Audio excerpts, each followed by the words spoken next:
नमस्कार। सवाल आज का देख रहे हैं आप सब। मैं हूं आपके साथ साहिल किरनी। आज बात जम्मू कश्मीर में पंचायतों की बदलती तस्वीर की। उपराज्यपाल मनोज सिन्हा ने साफ कहा है कि विकसित भारत का सपना तभी पूरा होगा जब गांव मजबूत होंगे और पंचायतें नवाचार, पारदर्शिता, जवाबदेही और जन विश्वास का केंद्र बनेगी।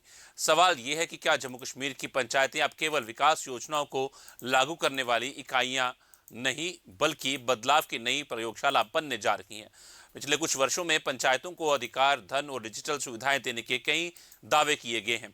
1100 से ज्यादा सरकारी सेवाओं के ऑनलाइन होने से लेकर 98% पंचायतों के डिजिटल नेटवर्क से जुड़ने तक सरकार इसे एक बड़ी उपलब्धि बता रही है। लेकिन क्या जमीनी स्तर पर लोगों को इसका पूरा लाभ मिल रहा है? क्या पंचायतों को वास्तव में निर्णय लेने की स्वतंत्रता मिली है? और क्या स्थानीय लोकतंत्र जम्मू कश्मीर के विकास की नई धुरी बन सकता है?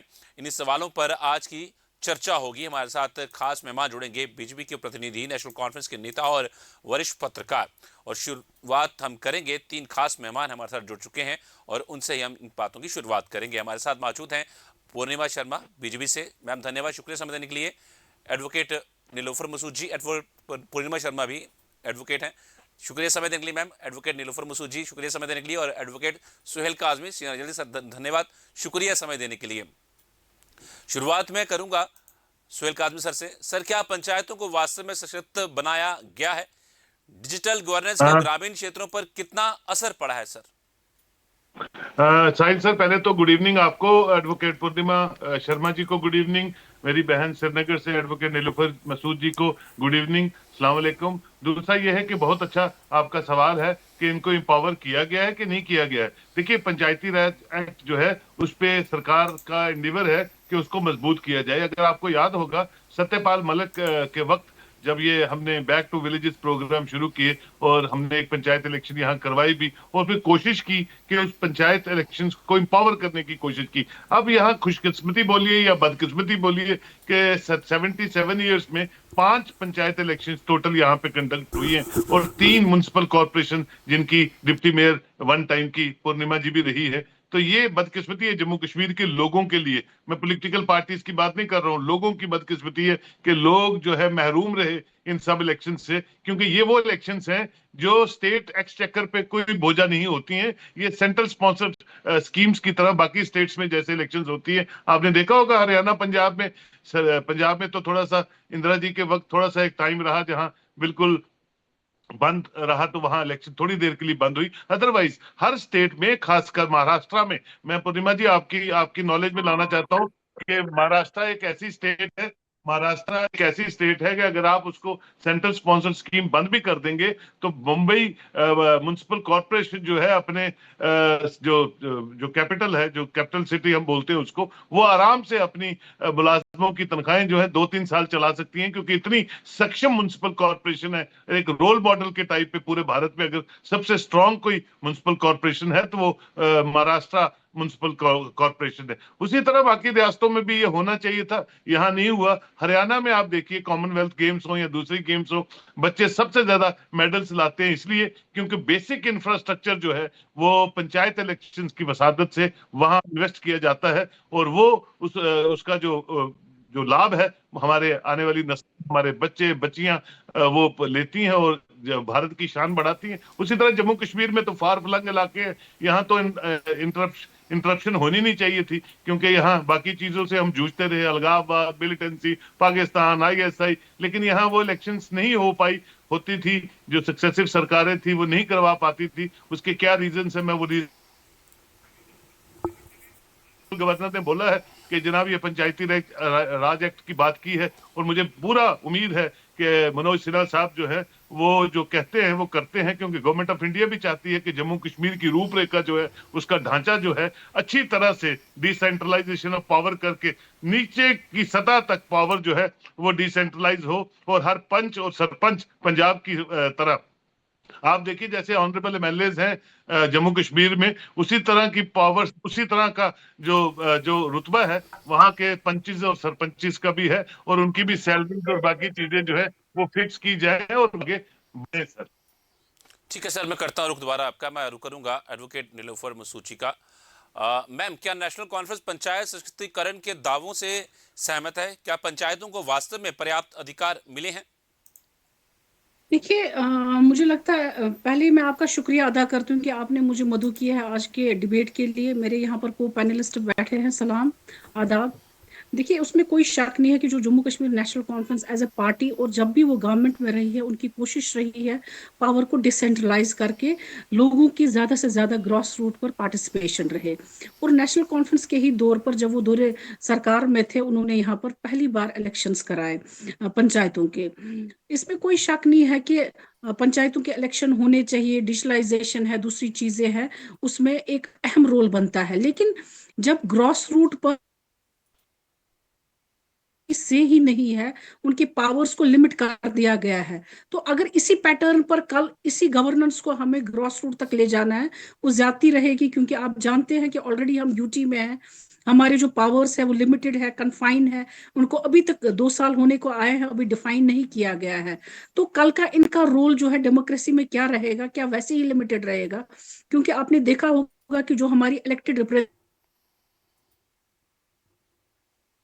डिसीजंस में या एक्सेसिव ब्यूरोक्रेटिक कंट्रोल जो इस वक्त चल रहा है, उसमें वो थम सी गई है। जो एक्चुअल प्रोग्रेस होनी चाहिए थी, डेवलपमेंट होनी चाहिए थी, जो प्रोजेक्ट्स हैं कहीं वो एक जगह फंस जाते हैं, फिर एक जगह से अप्रूव होकर फिर दूसरी जगह वो रह जाते हैं। तो अगर यही रस्साकशी रहेगी तो जो एक्चुअल पर्पस है पंचायतों का, कि हमें एम्पावर करना है ग्रास रूट लेवल लोगों को, ताकि वो पार्टिसिपेट करें इन इलेक्शंस में, डिसेंट्रलाइजेशन ऑफ पावर्स में, सिर्फ पोर्टल्स, डिजिटल पोर्टल्स है हमारे पास, या हमारे पास स्टैटिक्स है या ऑफिशियल्स है, उसी से काम नहीं चलेगा।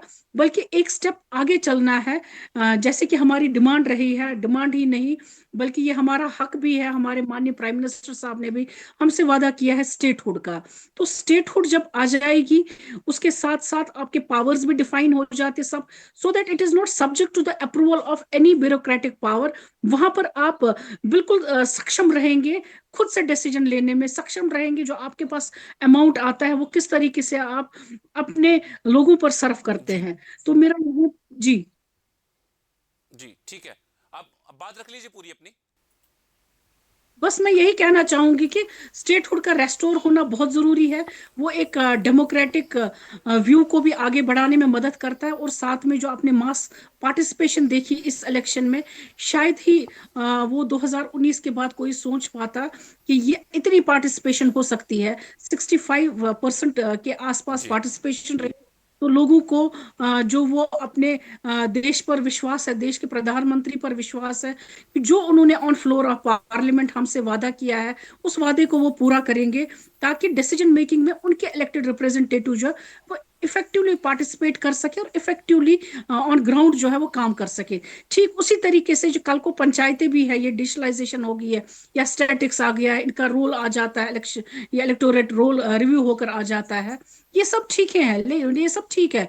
लेकिन जहां पर लोगों की पार्टिसिपेशन है, उस पार्टिसिपेशन को एम्पावर करने की जरूरत है।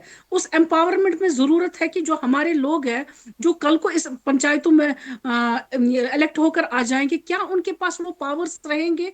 क्या उनका हाल वही तो नहीं हो जाएगा जो आज इलेक्टेड रिप्रेजेंटेटिव्स का है? जी, ठीक है, मैं रुक करता हूँ, मैं रुक दोबारा आपका मैं रुक करता हूँ एडवोकेट पूर्णिमा शर्मा जी का। मैम, पंचायतों को दिए गए अधिकारों का सबसे बड़ा परिणाम क्या रहा है? डिजिटल गवर्नेंस का लाभ गांव तक कितना पहुंचा था? साहिल जी, पहले तो मैं बहुत बहुत धन्यवाद करती हूँ, अपने को पैनलिस्ट को मैं बहुत अभिनंदन करती हूँ। एक बहुत ही अच्छा टॉपिक जो है आपने चूज किया। जैसे साहिल जी ने आपने सुहेल भाई जी ने बोला कि मात्र 3 बार अर्बन लोकल बॉडीज के चुनाव जम्मू कश्मीर में हुए हैं। आज डिजिटलाइजेशन की बात मेरी पूर्ववक्ता नीलोफर जी कर रही हैं। बहुत से ऐसे क्वेश्चंस सो कॉल्ड की रूलिंग पार्टीज पे चलते हैं, अपने जो भी लोकल पार्टीज हैं। आप ये it's a one of the subject कि हम पंचायत को डिस्कस कर रहे हैं। नीलोफर जी डिसेंट्रलाइजेशन ऑफ पावर्स के लिए बोल रही हैं। इन्होंने मात्र 4 जनों को कैबिनेट मंत्री बनाते हुए पावर सारी पावर्स को उनके साथ एसोसिएट कर दिया। इन्होंने डिसेंट्रलाइजेशन ऑफ पावर्स क्यों नहीं करा? क्यों अपनी कैबिनेट रिशफल नहीं करी? क्यों अपने जो मुकाम है बाकी लोगों की पार्टिसिपेशन करके अपने काम को डिसेंट्रलाइज क्यों नहीं किया? रही बात पंचायत की, पंचायत का इट्स ए 3 टायर सिस्टम। अब लोकल बॉडीज, पंचायत हो, बीडीसी डीडीसी से हो, government at the door step पहुंचने वाली बात है, इजिली एसेसेबल होती है, उनको ऑलरेडी एम्पावर किया गया था। तो इतनी डेवलपमेंट का पेस पिछले आप 5 सालों में देखा होगा, चाहे अर्बन लोकल बॉडीज रही, चाहे हमारी ये पंचायत रही, चाहे हमारी ये अपने बीडीसी डीडीसी रहे, कितनी डेवलपमेंट हुई है। हजारों करोड़ों का जो बजट है वो हमारी कॉरपोरेशंस का रहता है। जैसे मैं आपके साथ बात करूंगी कि आपने सुहेल भाई जी ने बोला कि महाराष्ट्र की जो ये अपना कॉरपोरेशन है सेल्फ सफिशिएंट है, funded not funded by the this very central government. अगर उनको वहां से फंड्स नहीं भी रिलीज होते हैं तो भी अपने एम्प्लॉयज की वो निकाल सकते हैं। लेकिन हमारी स्टेट में क्या स्पेशल स्टेटस, क्या स्टेटहुड मिले? कितने हमारे रहे कि 1980 में हमारी पहली इलेक्शन हुई, 1980 के बाद 2005 में हुई। इतना गैप क्यों बिल्ड किया गया? क्या इनकी लिमिटेशंस रही? क्यों इन्होंने समय पे चुनाव नहीं करवाए? क्यों डेवलपमेंट जो लोगों के बीच में होनी थी उसको क्यों रोका गया, क्यों लिमिटाइज किया गया? क्वेश्चन तो रूलिंग पार्टीज पे भी आता है ना कि क्या रहा। आज बोलते हैं कि उनको एम्पावर नहीं किया गया, तो फन क्या है उनका? आज एम्पावर नहीं किया गया होता तो क्या पिछले 5 चुनावों में, 5 सालों में जो चुनाव हुए हैं बिल्कुल ग्राउंड लेवल पर, चाहे वो सरपंचिस ने की हो, चाहे अर्बन लोकल बॉडीज के काउंसलर्स ने की हो, चाहे बीडीसी डीडीसी मेंबर्स में की हो, ऑब्वियसली डिसेंट्रलाइजेशन ऑफ पावर्स तीनों में होगी तो जनता की अपेक्षाओं पर सही मायनों में डेवलपमेंट जो हो सकेगी, जनता की अपेक्षाएं जो है वो पूरी हो सकेंगी।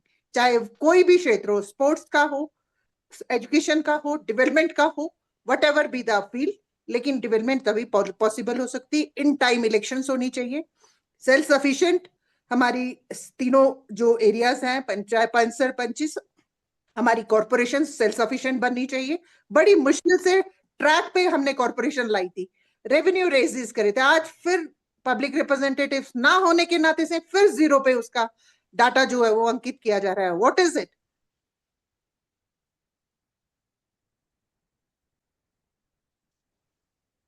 कई बार सरकार बनी नेशनल कॉन्फ्रेंस की, पर तब भी चुनाव नहीं करवाए गए। उसका असर जो है डेवलपमेंट के ऊपर साफ तौर पर पड़ा है। जो सेंटर से फंड है वो लैप्स होते रहे।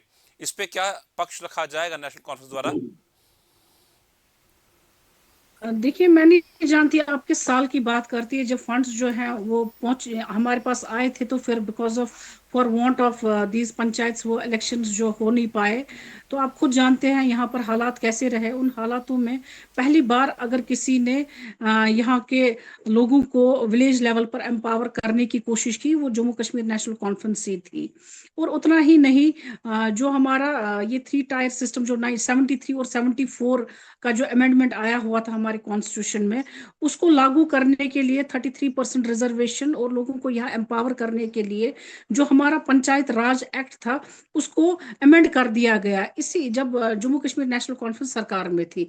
उतना ही नहीं, जो हमारा म्युनिसिपल एक्ट 2000 है उसमें भी अमेंडमेंट लाई गई ताकि फीमेल्स जो है या एक तो उनको एम्पावर किया जाए और ज्यादा से ज्यादा participation at grass root level रहे। अब चूंकि हम इस वक्त डिजिटलाइजेशन और दूसरी चीजों की बात करते हैं, डिजिटलाइजेशन का मतलब ये नहीं है कि कल ऐसा नहीं होना चाहिए। हमारी ऑलरेडी जो अनएम्प्लॉयमेंट रेट है काफी हाई है, रेज्ड है, इस वक्त नंबर 1-2 के आसपास, कभी 1 या कभी 2 आ जाती है। यहाँ पर एजुकेटेड यूथ जो है उसको रिप्लेस करने का ये कहीं साधन ना बने डिजिटलाइजेशन के नाम पर। जो हम ह्यूमन रिसोर्स इस्तेमाल करते हैं मैन्युअली, हम उन लोगों का इस्तेमाल करते हैं, कल को ये चीज रिप्लेस करेगी तो शायद यहाँ एम्प्लॉयमेंट रेट आगे बढ़ेगी। उतना ही नहीं, मैं एक और चीज यहाँ पर ऐड करना चाहूंगी कि जो डिजिटल गवर्नेंस है, उस डिजिटल गवर्नेंस में ये जरूरी है कि हम हमारी कनेक्टिविटी हर एक एरिया में रहे। लेकिन जम्मू कश्मीर में ऐसे एरियाज है जो बॉर्डर एरियाज, खुसूसन मैं उड़ी की बात करूंगी या कुपवाड़ा के बॉर्डर एरियाज उसमें आ जाते हैं। यहाँ पर बारामूला, श्रीनगर के फार फ्लंग एरियाज, साउथ के फार फ्लंग एरियाज है। इसी तरह राजौरी, पुंछ वगैरह, ये सब इलाके अगर आप देखेंगे, कठुआ के इलाके, हर जगह पर जो रूरल एरिया उनकी कनेक्टिविटी नहीं है। जहां आप कनेक्टिविटी नहीं देखेंगे तो आप डिजिटलाइजेशन कैसे क्या करते हैं, ये मेरी समझ से बाहर है। रही बात यहाँ बीजेपी की रिप्रेजेंटेटिव कह रही थी कि डिसेंट्रलाइजेशन ऑफ पावर, देखिए डिसेंट्रलाइजेशन ऑफ पावर पर जम्मू कश्मीर नेशनल कॉन्फ्रेंस ने, जब भी वो हुकूमत में रही, उन्होंने कोशिश की कि इस डिसेंट्रलाइजेशन को आगे बढ़ाया जाए, ताकि एक ही पर ही जो पावर है लाद कर उसको बोझ के तले ना बिठाया जाए। लेकिन अनफॉर्चुनेटली जब हम यूटी में हैं, आप खुद जानती हैं कि यूटी में 9+1 के आगे हम बढ़ नहीं सकते हैं। अभी हमारे पास 5-6 मंत्रालय को लेकर with deputy CM and CM साहब जो है, उसमें आगे चलना है में या नहीं चलना है उसकी तरफ हम नहीं जाएंगे। वो पार्टी का अपना डिसीजन है, जब वो ले लेंगे तो वो हो जाएगा। लेकिन जैसे भी इस वक्त काम चल रहा है, आप खुद जानती हैं, आपके विधायक हैं 29 है, वो खुद विधायक जानते हैं कि कितने मुश्किलातों का सामना करना पड़ता है। तो खाली डिजिटलाइजेशन से, खाली ऑफिशियल डेटा को देखकर या स्टैटिक्स को देखकर ये हम नहीं कह सकते हैं कि हम एक इम्प्रोवाइजेशन की तरफ आगे बढ़ रहे हैं या हम एम्पावर की तरफ आगे बढ़ रहे हैं। जरूरत यह है कि जो बेस लाइन पे लोग काम कर रहे हैं उनको आपने एम्पावर करना है। जब वो एम्पावर हो जाएंगे तो नेचुरल सी बात है, वो लोग जो विलेजेस में बैठे हुए हैं या ब्लॉक डेवलपमेंट काउंसिल में कल को आएंगे, पंचायत में आएंगे या जी। डीडीसी काउंसिल में आ जाएंगे, वो खुद उसमें प्राइवेटाइज करके अपनी लोकल नीड्स उसको देकर, क्योंकि वो खुद सक्षम होंगे, खुद एम्पावर होंगे। यहाँ तो जो रिप्रेजेंटेटिव आज चुनकर आए हैं एमएलए साहिबान, उनके पास अगर पावर भी है वो उसका इस्तेमाल नहीं कर सकते, क्योंकि before election mister LG was already given extra powers. तो वो एक्स्ट्रा पावर्स भी है और साथ में रिऑर्गेनाइजेशन एक्ट भी है हमारे पास, जिसकी रूह से काफी जो हमारे डिस्क्रिशनरी पावर्स हैं वो ऑलरेडी लाइक कहीं और कर रहे हैं और कहीं और। इस टसल में जो है एक जम्मू कश्मीर का आम नागरिक जो है वो पिस रहा है। इसकी तरफ ध्यान देने की जरूरत है। इसकी तरफ मैं आपकी तवज्जो लेना चाहूंगी कि आप देख लीजिए इन चीजों पर किस तरीके से ये पंचायत का जो सिस्टम है, जो आप 3 टायर सिस्टम की बात कर रहे हैं, हम भी चाहते हैं होना चाहिए, लेकिन ये खाली कागजों में कहने के लिए नहीं होना चाहिए, बल्कि करने में भी होना चाहिए, पावरफुल होना चाहिए, एम्पावर्ड होना चाहिए, ताकि हमारे जो इस डिसेंट्रलाइजेशन डॉक्ट्रिन को हम ज्यादा तरजीह देते जी। हैं, वो इफेक्टिवली नीचे डाउन द लाइन काम कर सके और लोग काम कर सके, ताकि लोगों के लिए बेनिफिट पहुंचे ग्रास रूट लेवल पर। वो बहुत जरूरी है। ठीक है। सोहेल गाजी सर का मैं रुक करता हूँ। सर, क्या वाकई में ये 3 टायर सिस्टम जो है पंचायती चुनाव का, यूएलबी चुनाव होने चाहिए, तो उसमें जो है कहीं ना कहीं जनता जो है उस पर भुगत रही है, खामियाजा भुगतना पड़ रहा है जनता को? देखिए, नीलूफर मैम ने कुछ बातें बड़ी रेलिवेंट की हैं, उसमें कोई दो राय नहीं है। 3 टायर सिस्टम होना चाहिए। देखिए, जैसे पंचायत राज एक्ट ऑन ग्राउंड फिजिबली जो लोगों को एम्पावर कर सके, उसकी तरफ काम करना की जरूरत है। चीफ मिनिस्टर, देखिए अब ये बात जो है ये ऑनरेबल गवर्नर के मुंह से निकल रही है, और ऑनरेबल गवर्नर जैसे हम सब जानते हैं, अभी तो बिजनेस रूल नहीं आए, कंस्ट्रेंट्स बहुत है सरकार को, मैं समझता हूं, क्योंकि बिजनेस रूल आएंगे तो वो डिफाइन करेंगे। अब यही उम्मीद थी कि पिछली बार ऑनरेबल चीफ मिनिस्टर जो है वो मिले हैं प्राइम मिनिस्टर से, और यही हमें भी लग रहा था कि 2-4 दिनों में वो सब डिफाइंड वे में गवर्नेंस के जो रूल्स हैं वो आपके सामने होंगे, लेकिन नहीं आए अभी तक।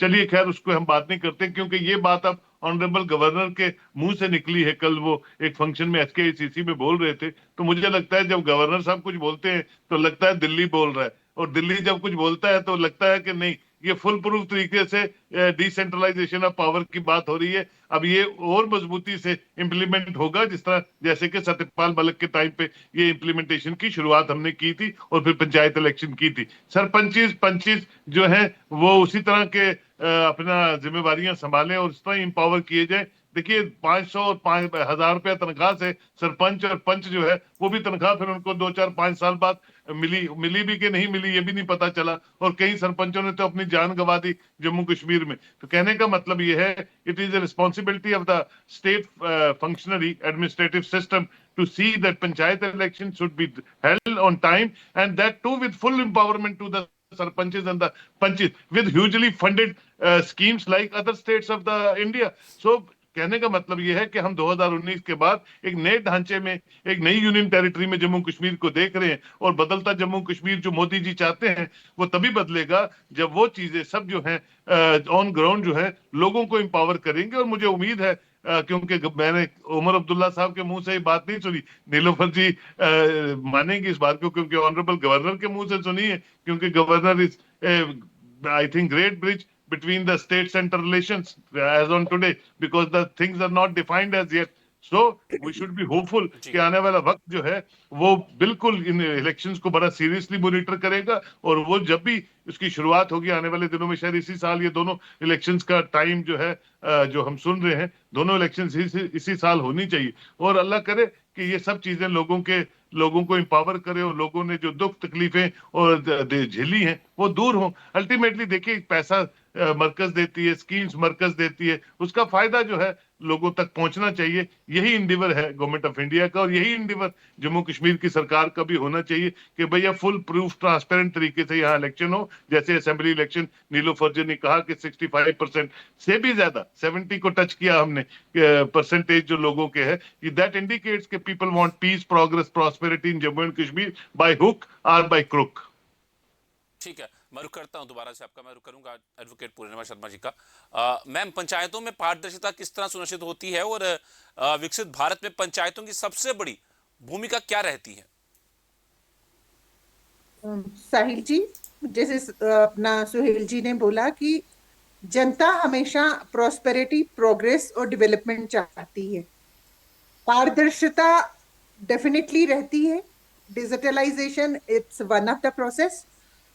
दूसरा जो वक्तव्य हमारी नीलोफर जी ने रखा कि कहीं डिजिटलाइजेशन लाते लाते हमारी जो अनएम्प्लॉयमेंट रेट है वो नहीं बढ़ जाए। आप मुझे बताइए, जम्मू कश्मीर के कितने ऐसे डिपार्टमेंट में हैं जहां कितनी वेकेंट परमानेंट पोस्ट जो पड़ी हुई हैं, ओवर किया गया है। जो एग्जिस्टिंग स्टाफ है उनको वर्कलोड से, वो एग्जिस्टेड जो पोस्ट है उसको, वेकेंट पोस्ट को भरने का इनको चुनावों की जरूरत है, स्टेटूट की जरूरत है, किस चीज की जरूरत है, उस पे वर्कआउट क्यों नहीं करते? क्या रोड मैप है इनका अनएम्प्लॉयमेंट की तरफ? ये पारदर्शिता किसमें लाना चाहते हैं? जी एडवोकेट नीलोफर मैम जी।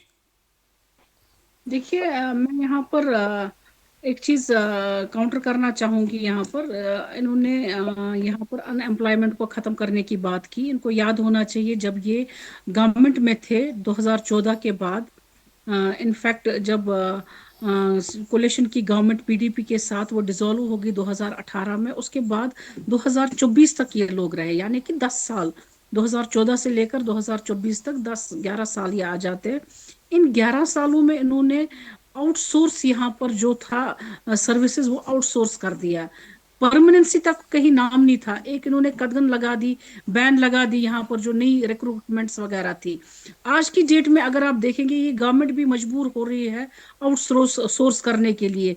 आउटसोर्सिंग इसलिए करने के लिए क्योंकि मौजूदा सेंट्रल गवर्नमेंट को लिखा गया था कि आप बजाय इसके कि हम आउटसोर्स यहाँ पर उस 1 अरबे को इस्तेमाल करें, बेहतर रहता कि अगर हम परमानेंट जॉब यहाँ के लोगों को दे पाते। वो दिक्कतें जो है, जो ये ट्रांसपेरेंसी, दूसरी की बातें, आज ये बड़ा ये उछाल रहे हैं आउटसोर्स हो रहा है जी, आउटसोर्स हो रहा है, 23,000 कैसे लगे, 22,000 कैसे लगे? ये तो इन्होंने ही शुरू किया था, जो हमने इनहेरिट किया है, ये हमें इनकी देन है। अब उसमें सेंट्रल गवर्नमेंट जब तक क्लियरेंस नहीं देगी, देखिए परमानेंट के लिए वो तो पैसा दे नहीं रहे हैं, कल को पेंशनरी बेनिफिट्स उनको देने हैं। जब तक एक फाइनेंशियल अकॉर्ड वहां से हमें अप्रूवल नहीं आ जाता, हाउ इज इट पॉसिबल कि हम परमानेंट जॉब किसी के अगेंस्ट दे दें, जबकि वहां पर वैकेंसीज भी हैं, लेकिन जो फाइनेंस उसके लिए लगेगा, जो उसका कल पेंशनरी बेनिफिट देना है, या जो भी बाकी चीजें जो पर्क्स वगैरह एक जॉब के साथ लगी रहती हैं, वहां पर वो कोई हमारे पास है ही नहीं, कोई प्रूफ ही नहीं है हमारे पास हम उस चीज को सच में आगे बढ़ाए। अनफॉर्चुनेटली जब क्लियरेंस हमें वहां से नहीं आती है, वो क्लियरेंस ही नहीं आ रही है, तो हम कैसे, आप मुझे बता दीजिए कैसे हम उस बैन को भी उठाए जब हमारी फाइनेंशियल इम्प्लीकेशंस क्लियर नहीं हो रही है। जब तक ये financial implication as per the reorganization act इनके पास है, इनके पास पावर्स है, वो उस चीज को क्लियर कर दे, हम कल ही जितने भी हमारे पास वेकेंट पोस्ट है हर किसी पर निकल जाएगा। भाई आप यहाँ पर लोगों को कहेंगे हम उसके लिए compete कीजिए, जो जो उसमें आ जाएगा ट्रांसपेरेंट तरीके से हो जाएगा। लेकिन अनफॉर्चुनेटली वो चीज क्लियरिटी है नहीं। और दूसरी अहम चीज में जो यहाँ पर बात करना रखना चाहूंगी, उसमें एक एडमिनिस्ट्रेटिव रिफॉर्म को लाना बहुत अच्छी बात है। हम भी चाहते हैं एडमिनिस्ट्रेटिव रिफॉर्म हो यहाँ पर, शफाफ तरीके से जो हमारी लिस्ट है या लोगों को पार्टिसिपेट करना है उनको एम्पावर कीजिए। अनफॉर्चुनेटली बेस लाइन पर जब डेमोक्रेटिक हमारा जो इलेक्टेड रिप्रेजेंटेटिव है वो इंस्टीट्यूशन पावरफुल ही नहीं है। आप बताइए, वो इस वक्त पावर में होते होकर भी 100% जो उनका पावर है उसको यूटिलाइज कर नहीं पा रहे हैं। तो कैसे होगा, कैसे इन चीजों को पर क्लियरिटी आ जाएगी कल, जब उन लोगों का पार्टिसिपेट करना वो चाहते हैं, करते भी है, लेकिन उसके बाद 50% वो काम कर पा रहे हैं। तो इस इंस्टीट्यूशन को पावरफुल बनाने के लिए बहुत जरूरी है, एक क्लैरिटी होनी चाहिए। आपके फाइनेंशियल रूल्स जो है वो सामने आने चाहिए, किस तरीके से कैसे होगा, कैसे ग्रॉस रूट पर जो लोग हैं उनको आप एम्पावर करेंगे, बेहतर रहेगा। आप स्टेटहुड को रेस्टोर कीजिए, बाकी सब क्लियरिटीज आ जाएंगी, खुद ब खुद आ जाएंगी। मैम सिर्फ स्टेट रूट से ही सब क्लैरिटीज आ जाएंगी? बिल्कुल, रिऑर्गेनाइजेशन एक्ट के तहत जो हम यूटी बने हुए हैं उसमें स्टेट में जैसे दूसरे स्टेट्स 3 टायर सिस्टम चलाते हैं हम भी चलाएंगे। ठीक है। जब आपका बेसिक इंस्टीट्यूशन इलेक्टेड जी, रिप्रेजेंटेटिव आपको पता था स्टेटहुड नहीं है, क्या मकसद है? आपने कंटेस्ट क्यों करा? आपको पता था पावर्स नहीं है, तो आपने तो ये डेमोक्रेसी का तो कत्ल कर दिया। ये क्या करा आपने? ये 2 सालों की क्या परफॉर्मेंस आपकी रही? आप मुझे बताइए, मेरा प्रधानमंत्री जो है हमें आश्वासन देता है ऑन फ्लोर ऑफ पार्लियामेंट कि आपको रेस्टोर किया जाएगा स्टेटहुड, तो मुझे बता दीजिए मुझे किस पर यकीन करना, उसी पर तो मैं यकीन करूंगी ना, क्योंकि जो जितना वो आपका प्रधानमंत्री मेरा भी है, जितना पार्लियामेंट आपका एक सेक्रेड टेम्पल है उतना मेरा भी है। मुझे उन चीजों पर विश्वास है, मैं अभी भी विश्वास रखती हूँ। जो मेरे माननीय जो हमारे मोदी साहब है उन्होंने जो कहा है, जो गृह मंत्री है हमारे अमित शाह साहब जो उन्होंने कहा है, हम अभी भी यकीन है कि वो फुलफिल हो जाएगा। फिर जो यहाँ अड़चने हैं और जो लोगों का एक मैसिव मैंडेट की तरफ एक ट्रस्ट है वो हर्ट नहीं हो जाएगा। तो मैं अभी भी यकीन करती हूँ, हमारी पार्टी यकीन करती है, और वो लोग जो डेमोक्रेटिक सिस्टम में यकीन करते हैं वो ये मानकर चलते हैं कि जो भी प्रधानमंत्री साहब ने कहा है, जो भी अमित शाह साहब ने कहा है वो सच हो जाएगा। हम तो वही डिमांड कर रहे हैं, हम कौन सा ये कह रहे हैं। हालांकि ये डिमांड भी नहीं है, ये आपका भी हक है, ये मेरा भी हक है, क्योंकि जम्मू कश्मीर को अगर in comparison with other states देखा जाता है, जिस वक्त उसको यूटी बना लिया गया उस वक्त तो वो फार बिहाइंड बिहाइंड नहीं बल्कि फार आगे थी, बहुत आगे थी गुजरात जैसी स्टेट्स को लेकर। बहुत सारी ऐसी स्टेट्स है, यूपी है, महाराष्ट्र तो मैं कंपेयर नहीं करूंगी क्योंकि वो हमसे आगे है। तो इसी तरीके से बहुत सारी ऐसी स्टेट्स है जिसके हेड इस वक्त जम्मू कश्मीर चल रहा था, लेकिन अनफॉर्चुनेटली यूटी बन गया। वो तो हमारी सबसे बड़ी विडंबना है, सबसे बड़ी बदकिस्मती है। तो जब तक मुझे लगता है एक ग्रॉस रूट लेवल पर आप इलेक्टेड रिप्रेजेंटेटिव को एम्पावर नहीं करेंगी तो कैसे होगा। वो कंफ्यूजन फिर कल को और बढ़ जाएगा, फिर और दिक्कतें हो जाएंगी। एक इलेक्टेड रिप्रेजेंटेटिव का कितना रोल बनता है वो भी क्लेरिफाई नहीं है, फिर ब्यूरोक्रेसी का कितना रोल बनता है, कहाँ पर कंट्रोल है, वो सब सिस्टम जो है एक क्लैरिटी चाहती है, और इस पर क्लैरिटी होनी चाहिए, वो चाहते हैं। पूर्णिमा मैम, क्या वाकई में इलेक्टेड रिप्रेजेंटेटिव जो है वो एक अहम भूमिका निभाता है और आज उनके पास पावर्स नहीं है? बिल्कुल Sahil ji, elected representative is the voice of the people, और वॉइस ऑफ द पीपल हो the expectations of the people.